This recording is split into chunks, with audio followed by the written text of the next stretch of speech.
arms around me and told me she was a huge fan of mine. Oh, really?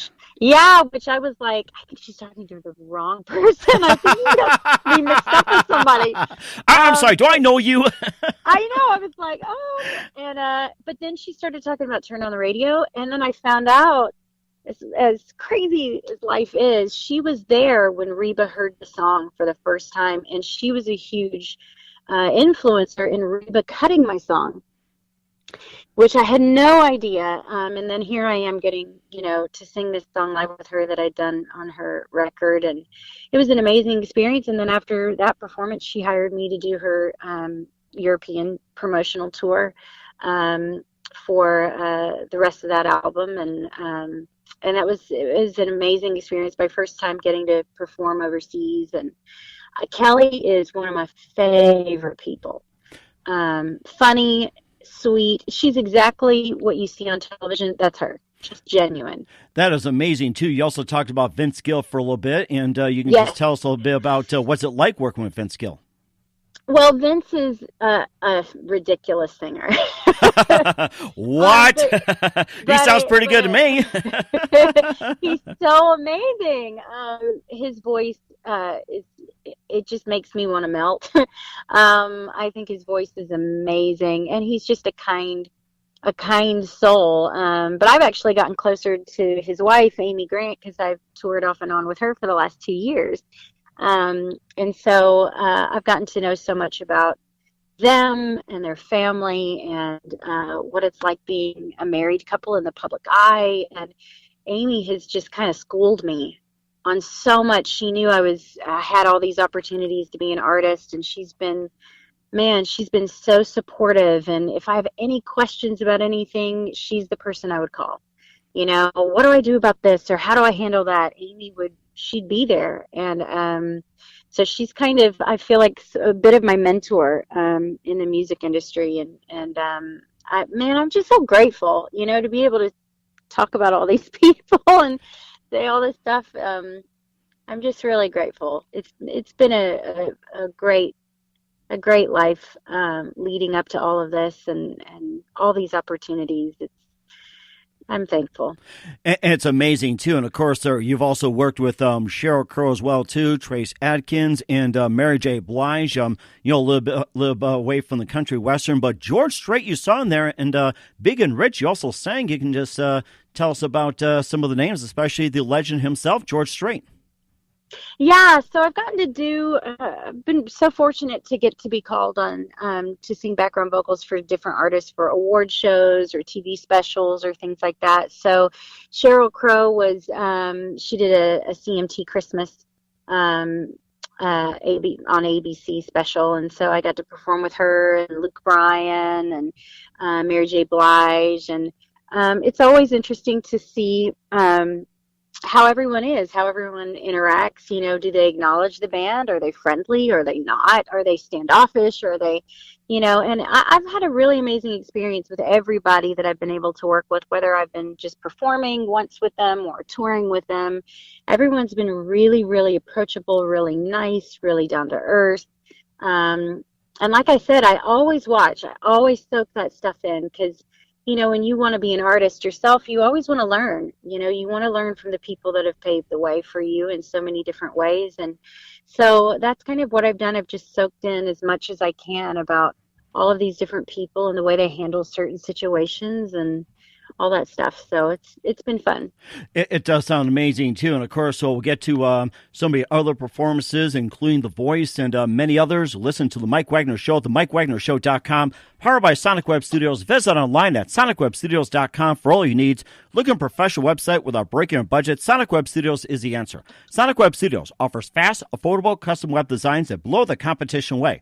Call today at 1-800-303-3960. That's 1-800-303-3960.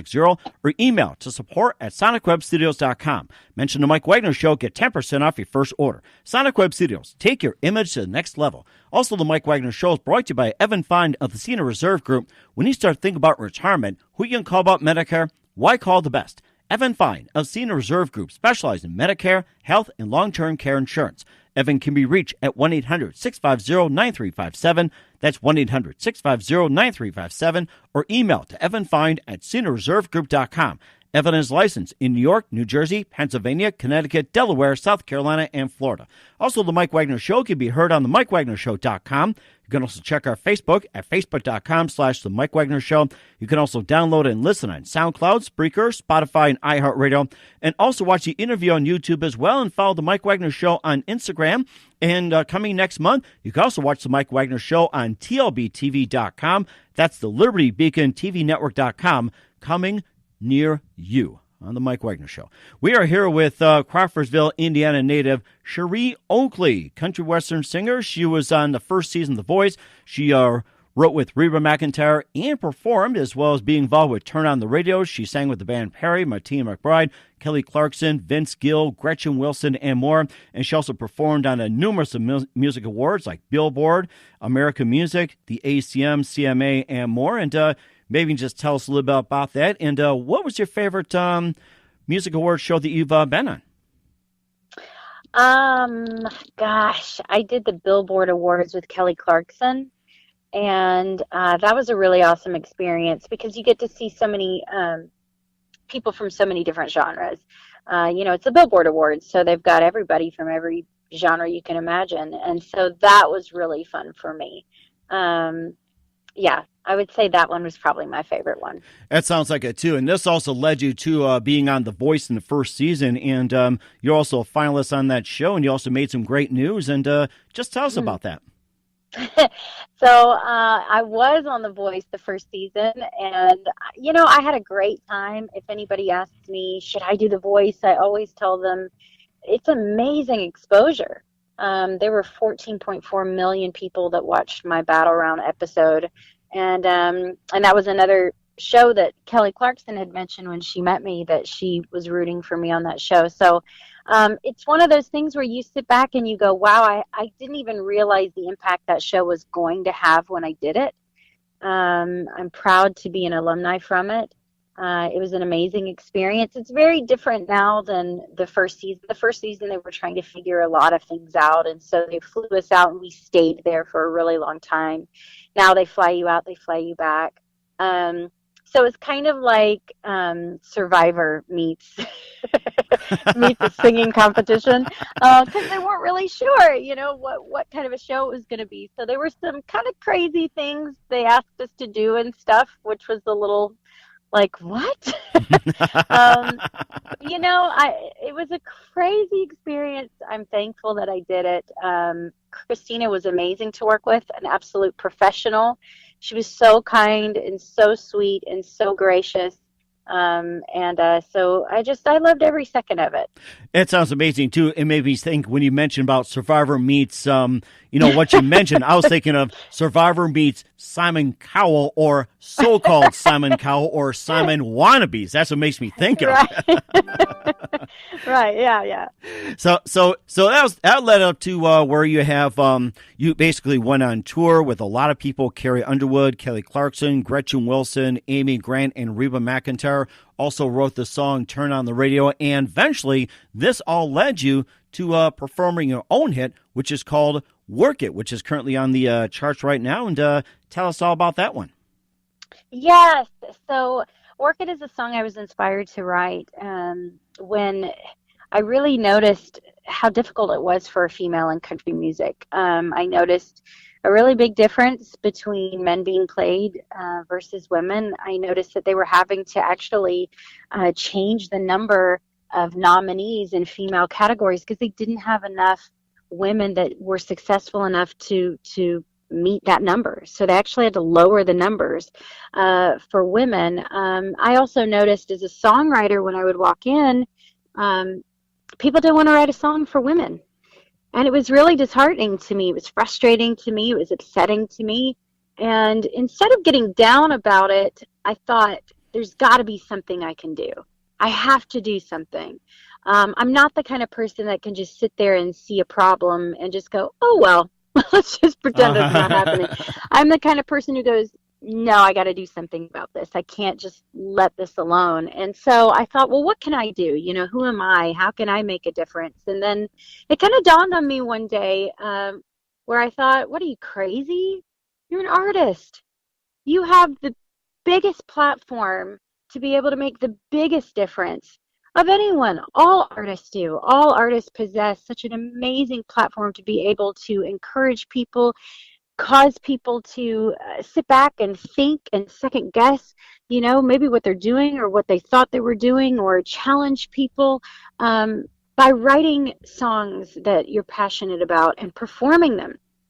And so that really lit a fire in me, and I got together with my co-writers and I said, look, I want to write an up-tempo, fun, in your face, female empowerment song, nothing negative about it.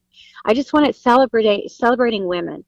And that's really how Work It was born. And it was not an easy write. When you want to write something that's really fun and up tempo and female empowerment, you want it to be taken seriously, but you want it to be fun, and have that element to it. But you definitely don't want it to be cheesy or anything like that. So it took probably about 5 writes. Wow. To complete the song. Yeah.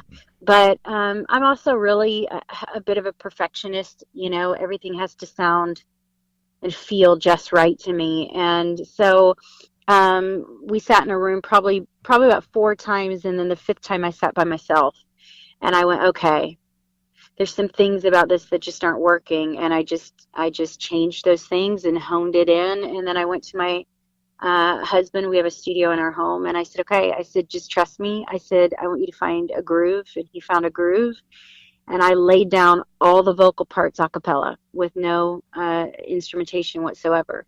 And that was our demo of Work It, was just me with all these voices that I did of harmony parts and background parts, and that was Work It. So that's how it was born. And where can people find Work It? You can find it everywhere digitally. So it's on, Pandora, Spotify, Amazon, Google Play. You can purchase it on Amazon as well. You can purchase it on iTunes. You can also find my music video on YouTube. Please subscribe. Mm-hmm. And so it's also very excited about this. It was just released to, over 4,000 different health clubs and gyms all over America and Canada. Wow. Yeah, so you can work out to work it. And I'm really excited. It's getting picked up by more and more places all the time. Radio stations are starting to pick it up. So it's really starting to spread, and I'm so excited. I'm so thankful. So keep checking back on all my social media stuff, because it's getting added to more and more things all the time. And tell people to go to a health club and listen for it as well. Yeah, exactly. You can watch the video and work out to it, and so I'm so excited by that to know that people can go work out to work it. That is amazing too. And of course, that's not the first song you also wrote. You also wrote Gunpowder and Lead and Since You've Been Gone, both in 2011. You can just tell us about them. Actually, I did not write those. I wish I had. I performed them on The Voice. Okay, got it. I was just going by some information here. My bad. So anyway, you can just tell us a little bit about that too, since I guess we're on that subject too. So yeah. So when I did The Voice, it was difficult for me to figure out what I was going to do for the blind auditions. I really wanted to do Turn on the Radio, my song, mm-hmm. Because I wrote it, and I was like, wouldn't that be amazing to sing my own song on a blind audition? But it wasn't cleared for approval. So everything goes through publishing companies and things like that. And so you have to have things that are cleared for approval. So I had a small list of songs that were cleared for approval, and none of them really felt right for me. And so it was it was like, ooh, how do I choose this? So I chose Gunpowder and Lead mainly because I felt lyrically it was the closest to me out of the list. I am a big Miranda Lambert fan.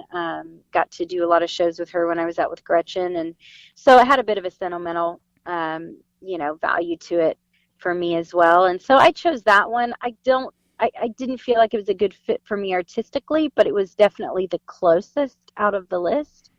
So I went with that one for my blind audition. And then for the battle rounds, I don't know how I knew it, but I knew they were going to say Since You've Been Gone was going to be our battle round, which is so crazy because once again, things are so full circle.